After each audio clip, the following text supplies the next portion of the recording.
Innal hamdalillah nahmaduhu wa nasta'inuhu wa nastaghfiruh wa na'udzu billahi min shururi anfusina wa sayyiati a'malina. May yahdihillahu fala mudhillalah wa may yudlil fala hadiyalah.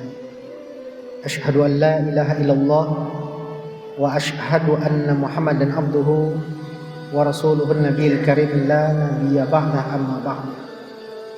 Faya ayyuhal hadirin wal hadirat, ya ayyuhalladzina amanu taqullaha haqqa tuqatih wa la tamutunna illa wa antum muslimun. Ya ayyuhan nasu taqu rabbakumul ladzi khalaqakum min nafsin wahidah wa khalaqa minha zawjaha wa bassa minhuma rijalan katsiran wa nisaa'a wattaqullaha alladzi tasaaluna bihi wal arham innallaha kana 'alaikum raqiba.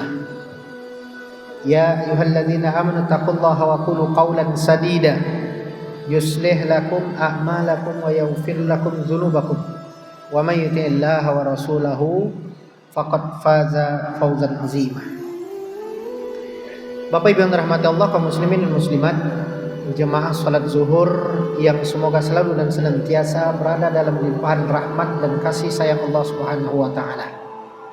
Puji dan syukur marilah kita panjatkan kehadiran Allah Subhanahu wa taala yang telah selalu dan senantiasa melimpahkan rahmat dan karunia-Nya kepada kita semua.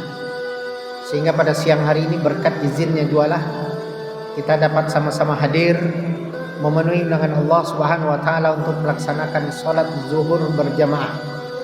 Ketahuilah Bapak Ibu yang berbahagia, ketika Allah memudahkan urusan kita terutama dalam hal beribadah, memenuhi panggilan Allah melaksanakan salat fardunya 5 kali sehari, itu adalah nikmat terbesar yang Allah anugerahkan kepada kita yang wajib kita syukuri. Karena nikmat itu tidak diberikan oleh Allah kepada seluruh kaum muslimin, sebagaimana nikmat Islam tidak diberikan oleh Allah kepada seluruh manusia. Padahal kalau Allah mau, Allah bisa saja gerakkan seluruh hati kaum muslimin untuk sholat berjamaah di masjid. Tapi Allah sudah berikan kepadanya pilihan. Ingin memenuhi panggilan Allah, Allah sudah sediakan masjid. Allah permudah kaum muslimin untuk membangunnya. Nah, ini satu hal lagi yang wajib kita syukuri. Kita diberi tempat tinggal, lengkap rumah ibadah di sana, dan Allah jadikan suasana di tempat kita aman. Sehingga kelak di hari akhirat tidak ada alasan bagi kita untuk mengatakan kami tidak bisa ke masjid karena tidak kondusif. Suasana di negeri kami tidak aman. Nah, bayangkan saudara-saudara kita di Palestina, berangkat keluar dari rumahnya dengan jasad dan nama, pulang tinggal nama saja lagi. Jasadnya hilang entah kemana, ditembaki, dibunuh, dibantai dan sebagainya. Nah, alasan apa yang akan kita jadikan di hadapan Allah Subhanahu wa taala kelak ketika Allah penuhi semua permintaan kita? Rezeki kita dimudahkan, urusan kita dimudahkan, usaha kita dilancarkan, Allah beri kita nikmat yang banyak, istri yang cantik, anak-anak yang patuh, harta yang banyak, rumah dekat dengan masjid, mata sehat, kaki sehat, fisik sehat, suara azan terdengar, ya, mata bisa melihat jalan menuju ke masjid. Tapi ketika suara azan menggema, dia tetap saja di tempat kerjanya. Padahal sebagian dari mereka sudah berkali-kali haji dan umrah, sudah berkali-kali haji dan umrah. Dia melihat bagaimana saudara-saudaranya di Mekah, di Madinah itu kalau sudah azan, maka kedai-kedai mereka itu mereka tutup, semuanya ditinggalkan. Lalu mereka berangkat karena ini adalah panggilan Allah Subhanahu wa taala. Maka sering saya sampaikan di kajian-kajian Bapak-bapak, patut kita syukuri bahwa yang memandangkan azan ini muazzin, dan muazzinnya manusia. Kita tidak bisa bayangkan kalau yang muazzinnya itu malaikat Jibril. Pernahkah kita bisa membayangkan betapa besarnya Jibril? Jibril bercerita kepada Nabi Muhammad, dihalalkan bagiku menceritakan kepada kalian, kata Nabi Muhammad, kisah cerita yang diceritakan oleh Jibril, bahwa malaikat pemikul arash, 8 malaikat pemikul arash, itu malaikat itu di bawah komandonya malaikat Jibril. Kepalanya menjunjung aras, kakinya mencengkram bumi. Itu saking besar tubuhnya. Kepalanya di aras, kakinya di bumi. Berapa besarnya makhluk itu? Sementara jarak dari bumi ke aras itu, kalau manusia mau pergi ke sana, khamsina alfasanah, 50.000 tahun perjalanan manusia. Saking besarnya. Nah, bayangkan besarnya Jibril seperti apa. Maka kalau Jibril itu mengumandangkan azan, lalu Allah katakan kepada malaikat maut, wahai Jibril, kumandangkan azan, dan kalian wahai malaikat maut bertebaranlah di muka bumi, berdirilah di samping-samping manusia. Siapa saja yang ketika azan dikumandangkan tidak berangkat ke masjid, yang di atas motor tabrakkan ke mobil yang besar, yang di atas mobil masukkan ke jurang yang dalam, yang asik merokok di luar tuh masukkan rokok ke dalam mulutnya, bakar ususnya, yang nonton televisi congkel biji matanya, yang nonton HP ledakkan HP-nya. Bayangkan, kira-kira malaikat maut nolak atau tidak? Segan saya Allah, dia kan anak kepala desa. Segan saya Allah, dia anak PRT. Tidak akan ada itu.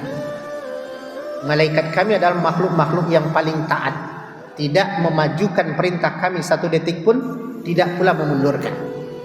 Bapak Ibu yang berbahagia, sudah seharusnya kita bersyukur atas nikmat yang diberikan oleh Allah. Masjid ada dekat kita, maka begitu suara azan berkumandang, segeralah ke masjid. Terutama yang tinggal di pasar. Tinggal di pasar, kita berusaha di sini. Panjatkan puji syukur kita atas nikmat yang Allah berikan sejak subuh tadi sampai siang ini. Ya Allah, alhamdulillah nikmat yang Engkau berikan hari ini sudah cukup banyak. Mudah dan gerakkan hati saya untuk bisa memanfaatkannya di jalan yang benar. Jadikan setiap rezeki yang Engkau berikan ini menjadi wasilah, mempermudah aku masuk ke dalam surgaku, dalam surgamu bersama dengan keluargaku. Jadikan setiap puing-puing harta yang Engkau berikan ini berkah bagiku dunia dan akhirat. Bersyukur kita agar nikmat kita ditambah lagi, karena Allah berjanji, la in syakartum la azidannakum wa la in kafartum inna azabi lasyadid. Kalau kalian bersyukur, kata Allah, aku tambah lagi nikmat itu. Tapi kalau kalian kufur, kupersulit. Kalau kalian kufur, akan kudatangkan azab. Nah, lihat, semakin banyak usahanya, orang melihat lancar, laris, tapi hutangnya semakin banyak di bank. Itu berarti tidak berkah. Karena apa? Orang melihat senang di dunia, tetapi Allah sebetulnya mencabut keberkahannya. Yang banyak itu hanya hutang. Akhirnya dia sendiri yang akan berkesusahan. Baik Bapak Ibu yang berbahagia, salawat dan salam tidak lupa pula kita unjukkan buat baginda Nabi Muhammad SAW. Allahumma salli ala Muhammad wa ala ali Muhammad. Kita lanjut sedikit tentang kisah sahabat Abdurrahman bin Auf, dan kita mengambil pelajaran darinya, karena beliau adalah orang yang tinggal di pasar. Dan mudah-mudahan ini dapat menjadi pelajaran bagi kita yang berusaha di pasar. Abdurrahman bin Auf ketika dipersaudarakan dengan orang Ansor, dan sebelumnya dia adalah orang kaya, pedagang kaya ketika berada di Mekah. Tapi ketika beliau hijrah, seluruh kekayaannya wajib ditinggalkan dan tidak boleh dibawa. Akhirnya dia tidak membawa apa-apa kecuali pakaian di badannya. Tapi ketika beliau sudah sampai di Madinah, diberi rumah dia tidak mau, diberi kebun dia tidak mau. Bahkan dikatakan oleh saudaranya, saya punya 2 istri, karena engkau belum menikah, kalau kamu mau, katakan saja mana yang paling cantik menurutmu, akan kuceraikan dia, habis masa iddahnya kamu boleh nikahi dia. Sampai seperti itu saudaranya ingin menolong dia. Apa katanya? Tidak, cukup tunjukkan saja bagiku di mana pasar. Nah, ini pelajaran yang pertama. Apa yang bisa kita ambil dari pelajaran Abdurrahman? Dia tidak berjualan dengan keinginan yang dia jual, tapi dia pelajari pasarnya. Dia katakan, tunjukkan kepadaku di mana pasar. 2-3 hari dia berjalan di pasar, dikelilingi. Yang dia cari adalah apa menu yang paling disukai oleh orang ketika belajar di pasar. Apa yang paling diminati orang, yang paling banyak dicari orang. Setelah dia tahu bahwa barang-barang yang dibutuhkan orang di pasar itu A, B, C, sesuatu yang sudah dia tahu, sudah dapat datanya, maka dia robahlah model perdagangannya. Kalau dahulu mungkin jualannya singkong, sekarang diganti dengan rambutan, karena rambutan lebih diminati misalnya. Atau kain, dia jual kain, tapi ternyata peminat kain kurang, orang lebih suka dengan barang dagangan pecah belah, maka pecah belah disediakan. Jadi pelajaran yang diambil adalah beliau mempelajari pasar itu. Di pasar itu apa yang paling banyak dicari orang, itu yang dia sediakan. Akhirnya apa? Setiap kali dia meletakkan barang dagangannya, belum habis waktu dia berjualan, barang dagangannya sudah habis. Karena dia tahu pangsa pasarnya. Orang yang mencari kebutuhannya itu sudah dia sediakan. Yang kedua, dia tidak mau berhutang untuk berjual beli. Kita kadang-kadang barang dagangan kita nilainya 100 juta, tapi 70 juta itu hutang. 30 juta milik kita. Nah, dengan alasan diputar uangnya, 2 minggu nanti datang tukang tagihnya, kita bayar 2 minggu tagih. Tapi uang itu berputar terus dalam konsep keuntungan yang milik orang lain. Akhirnya kita hanya mendapatkan keuntungan sedikit. Beliau tidak. Kalau punya modal 1 juta, cukup 1 juta itu saja, dan dia tidak akan membuat hutang. Besok ketika jual beli 1 juta sudah mencapai 2 juta, ada hal menarik yang ketiga yang dilakukan oleh Abdurrahman. Beliau memulai infaknya dari 2,5%. Dan Allah menjanjikan kalau dikeluarkan infaknya, hartanya, zakatnya, maka Allah akan melipat gandakan hartanya. Maka dia keluarkan 2,5%, dan itu dia lakukan setiap hari sebelum kedainya dibuka. Jadi barang dagangan pagi ini jam 11, jam 12 sudah habis, lalu dia beli barang ditumpuk di dalam kedainya.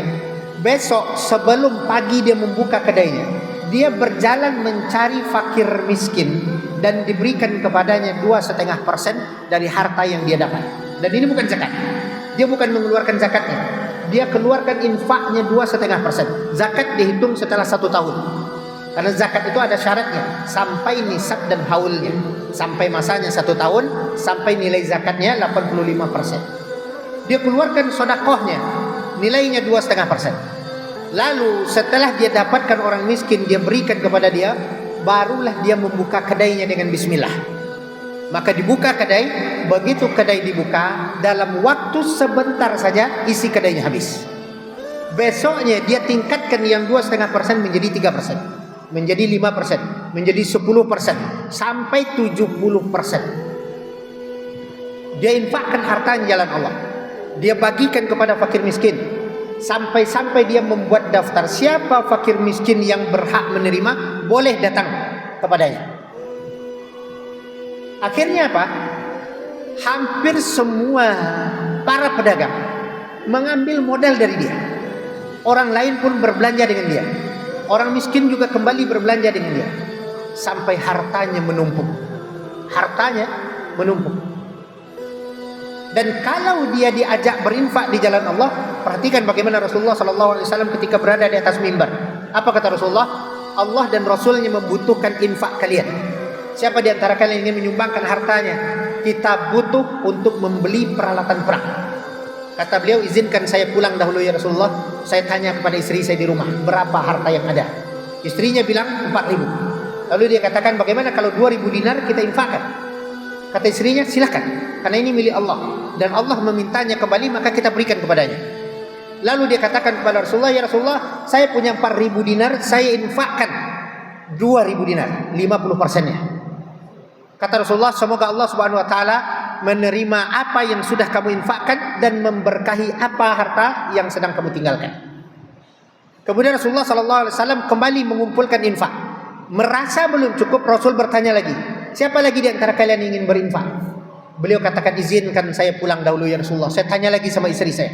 Dia tanya ke istrinya, kata istrinya, bawa semuanya, berikan kepada Allah. Yakinlah Allah akan ganti dengan yang lebih banyak. Sampai dikatakan, ya Rasulullah, saya infakkan semuanya, 2.000 yang saya tinggalkan pun saya serahkan kepadamu.